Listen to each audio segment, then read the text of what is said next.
Good morning all BEd second year student. आज का हमारा एक समावेशी विद्यालय का सृजन काफ़ी समय के बाद में आपकी आज की क्लास हो रही है। देखिए, इसमें मैं आपको जो अब तक के टॉपिक करा चुका हूँ वो एक तो प्रतिमान मॉडल्स चल रहे थे। पहला चल रहा था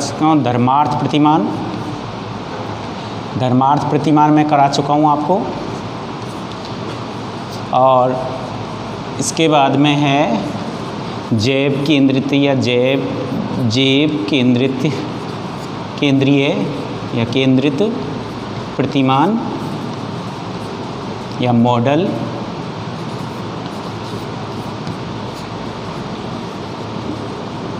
ठीक है सर, ये आपको मैं क्लियर करा चुका हूँ आगे की क्लासों में।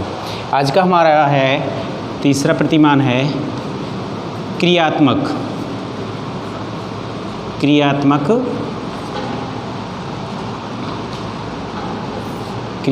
मॉडल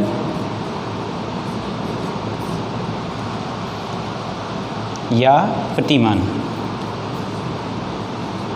देखिए सर, क्रियात्मक प्रतिमान में क्या बताया है कि क्रियात्मक प्रतिमान में बालक या व्यक्ति की शारीरिक क्रियाओं के बारे में बताया है। इस मॉडल में, इस प्रतिमान में क्या बताया है कि व्यक्ति की या बालक की शारीरिक क्रियाएं क्या होनी चाहिए, और उन क्रियाओं के अनुसार प्रशासन की या गैर प्रशासन की, सरकारी या गैर सरकारी संस्थाओं की जो सुविधाएं हैं, जो नियम कानून बनाए हैं उनकी शिक्षा के से संबंधित या उनके प्रशिक्षण से संबंधित, वो इस प्रकार के होने चाहिए कि उनकी शारीरिक क्षमताओं को देखते हुए होने चाहिए, ना कि उनकी प्रशासन ने जो बना दिया चाहे उनमें कोई भी बेकार हो या कोई भी कमी हो, उसको ना देखा गया हो।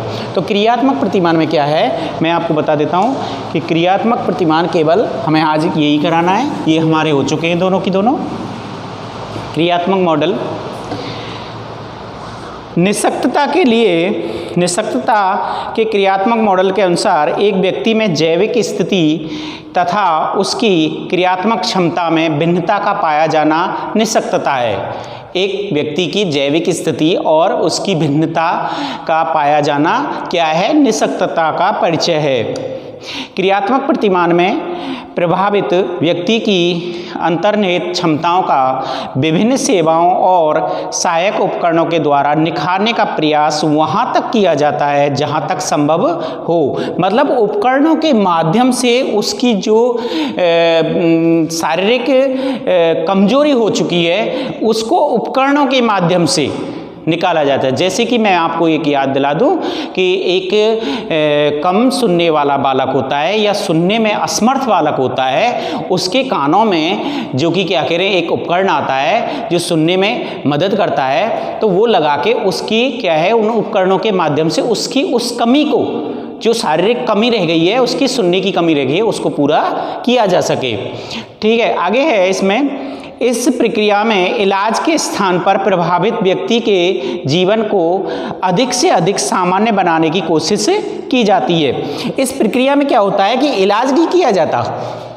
इस प्रक्रिया में इलाज नहीं किया जाता। इस प्रक्रिया में क्या होता है, इस इलाज के स्थान पर व्यक्ति के जीवन को अधिक से अधिक सामान्य बनाने की कोशिश की जाती है। व्यक्ति के जीवन को अधिक से अधिक सामान्य बनाने की कोशिश की जाती है। इसमें आगे है, इसमें क्रियात्मक प्रतिमान में निःशक्तता का वर्गीकरण व्यक्तिगत क्षमता तथा प्रभावित व्यक्ति के स्वतंत्र परिचालन से निर्धारित होता है। इस प्रतिमान का सकारात्मक पहलू यह है कि इसमें सहायक टेक्नोलॉजी और विशिष्ट सेवाओं का विकास होता है। विशिष्ट सेवाओं और सहायक टेक्नोलॉजी का ही विकास होता है इस क्रियात्मक प्रतिमान में। इस प्रकार इस प्रतिमान का दायित्व यह है कि व्यक्ति विशेष को व्यवस्था के अनुरूप बनाना, ना कि व्यवस्था को व्यक्ति विशेष के अनुरूप बनाना। देखिए, ये सबसे मोस्ट इम्पोर्टेंट बात है कि इस मॉडल में कि इस मॉडल में क्या है कि ये दायित्व है इस मॉडल का कि व्यक्ति विशेष को व्यवस्था के अनुरूप बनाना। व्यक्ति विशेष कैसा भी है व्यक्ति, उसको व्यवस्था के अनुरूप बनाना, ना कि व्यवस्था को व्यक्ति के अनुरूप बनाना। समझ रहे हो ना मेरी बात? व्यक्ति विशेष के अनुसार व्यवस्था को बनाना, ना कि व्यवस्था को व्यक्ति के अनुसार बनाना।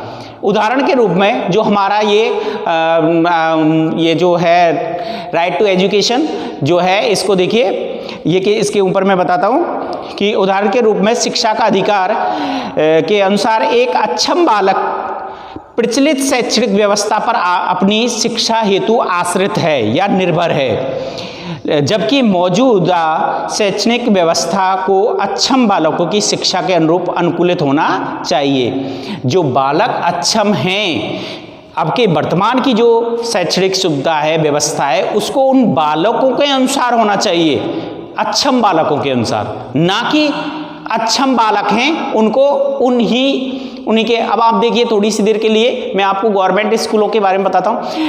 कोर्स वही है, सब कुछ वही है, सब कुछ उसमें सिलेबस वही है, और कोई भी बालक चाहे वो थोड़ा सा गूंगा है, बहरा है, या कम सुनने वाला है, या विकलांग है, या किसी और तरीका से मंदबुद्धि थोड़ा सा वो है, तो उसको वो सिलेबस सबको एक समान है। ठीक है, तो क्या हुआ? राइट टू एजुकेशन मतलब शिक्षा सबको समान है, लेकिन ये कहा जा रहा है कि थोड़ी बहुत देखते हुए उस शिक्षा को उन बालकों के स्तर के अनुसार भी होना चाहिए, उनके हिसाब से भी होना चाहिए था। आगे देखिए, अगला मॉडल आता है हमारा, ये मॉडल यही है। इसमें क्या है कि व्यवस्था को बालक के अनुरूप या व्यक्ति के अनुरूप होना चाहिए, ना कि बालक ही उस व्यवस्था या उस मानव ही उस व्यवस्था के अनुरूप है। अगला है हमारा, लास्ट है मानव अधिकार प्रतिमान। चौथा है मानव अधिकार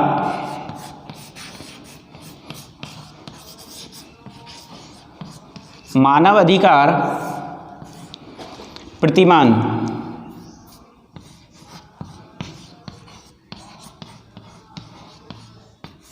मानव अधिकार प्रतिमान या मॉडल।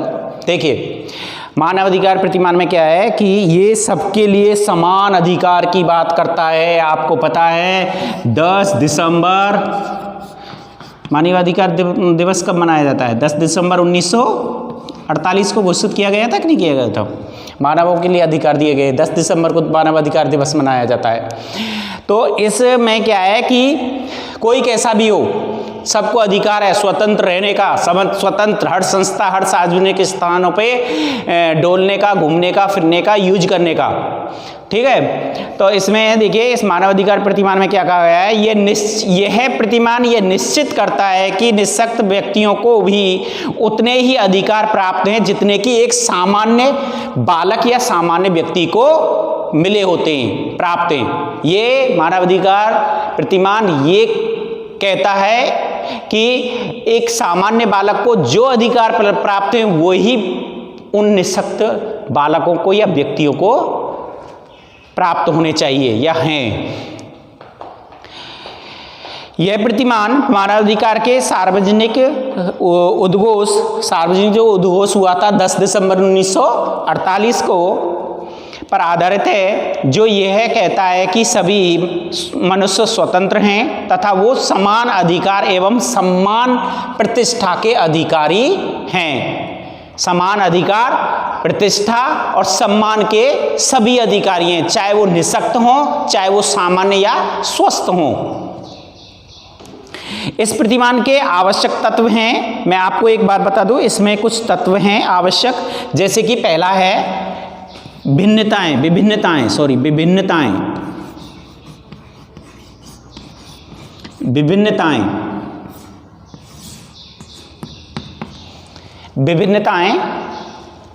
यह मॉडल निःशक्तता को मानव विभिन्नताओं के रूप में स्वीकार करता है, जिसके प्रमुख आधार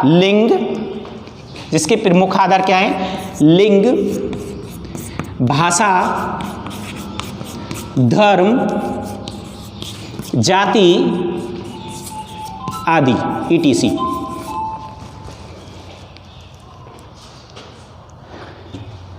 आगे है इस, ठीक है, ये मैंने बताया ना आपको, लिंग, भाषा, धर्म, जाति आदि के इसके आधार पे भिन्नताएं। मानव भिन्नताएं दो प्रमुख विचारों पर आधारित हैं। नंबर 1, परिलक्षित भिन्नताओं के बावजूद सभी मानव एक समान प्रतिष्ठा एवं अधिकार के अधिकारी हैं। दूसरा है, एक समान अधिकार और प्रतिष्ठा का ये मतलब कभी नहीं है कि सभी लोगों को एक समान रूप से बर्ताव किया जाना चाहिए। कानून और सामाजिक नीतियाँ सामान्यतः समस्त विभिन्नताओं को प्रदर्शित नहीं करती जो कि एक समाज में विद्यमान रहती हैं। समानता, और अगला है हमारा समानता और अविभेद।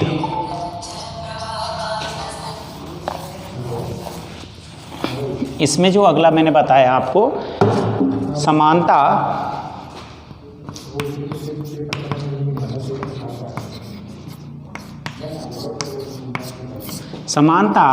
और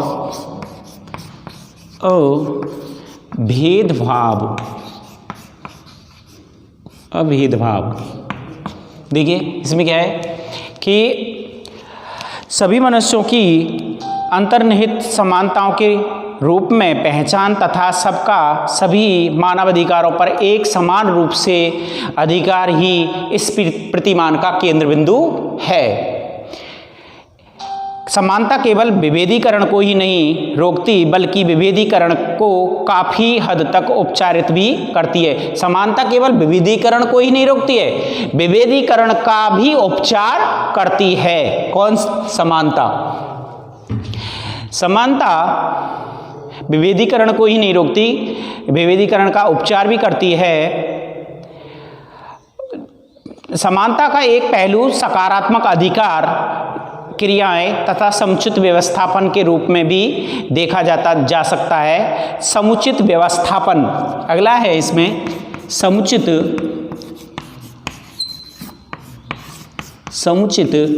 व्यवस्थापन।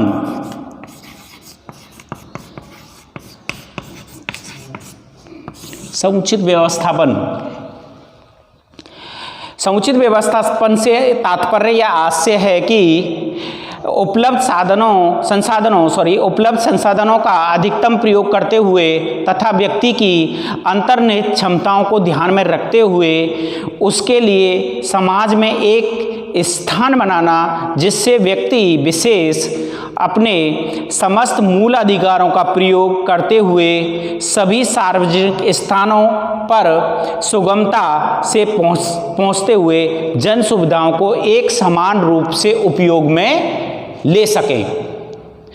सभी लोग जन सुविधाएं जो मिली हुई हैं उनका सभी पहुंचकर उस पर और उनका उपयोग कर सकें। अगला है इसमें सुगम्यता।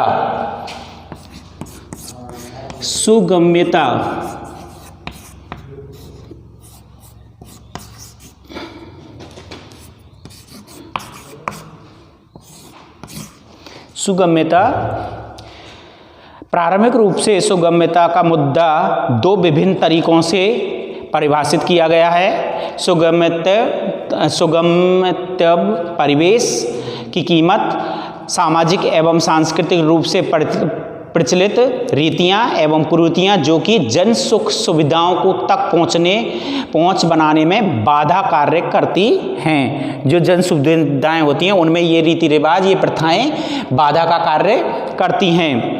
समान एवं प्रभावी मानवाधिकारों एवं मूल अधिकारों की पहुंच बढ़ाने हेतु हमें निःशक्त जनों की पूर्ण भागीदारी जीवन के प्रत्येक अवसर पर सुनिश्चित करनी होगी जिससे उनकी सुगमता बढ़ेगी तथा भेदभाव में कमी एवं समाज में समुचित व्यवस्थापन बढ़ेगा।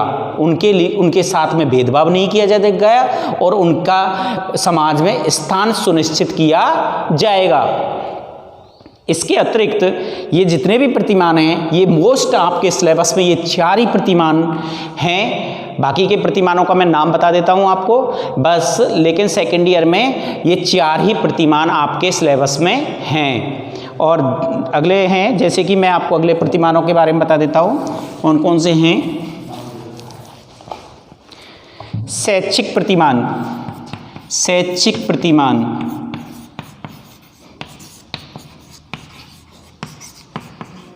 शैक्षिक प्रतिमान है। अगला है पुनर्वास प्रतिमान, पुनर्वास प्रतिमान,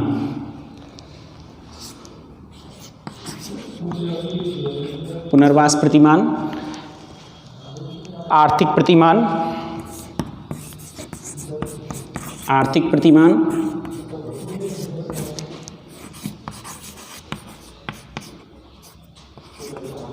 अगला है सांस्कृतिक प्रतिमान,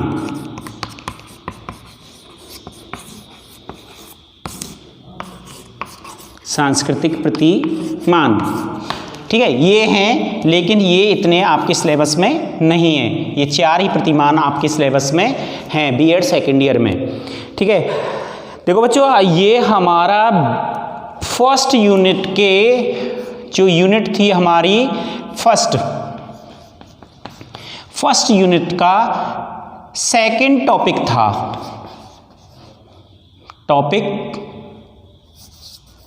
टॉपिक सेकंड।